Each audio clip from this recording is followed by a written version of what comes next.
ที่ชีวิตฉันนั้นสุขล้น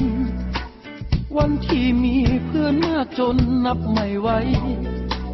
ฉันยังจำไม่ลืมภาพที่เธอคอยยืนเคียงข้างกาย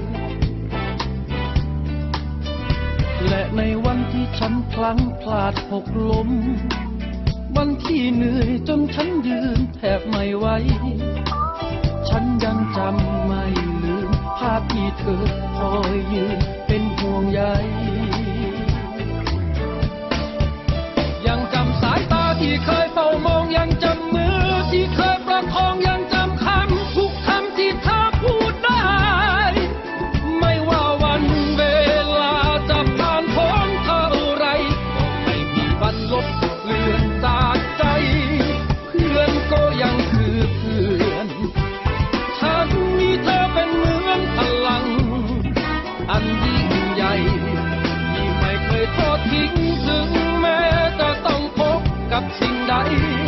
และยังคงเดินต่อไปด้วยกันเพื่อนก็ยังคือเพื่อนและต่อจากนี้ไม่ว่าแสนนานแค่ไหนขอให้เธอรับและรู้จำเอาไว้ว่าจะมีฉันคอยยืนเคียงข้างเธอตลอดไปยังจำสายตาที่เคยเฝ้ามองยังจำมือที่เคยประคองยังจำคำทุกคำที่เธอพูดได้ไม่ว่าวันเวลาจะผ่านพ้นเท่าไรไม่มีวันลบเลือนจากใจเพื่อนก็ยังคือเพื่อนฉันมีเธอเป็นเหมือนพลังอันยิ่งใหญ่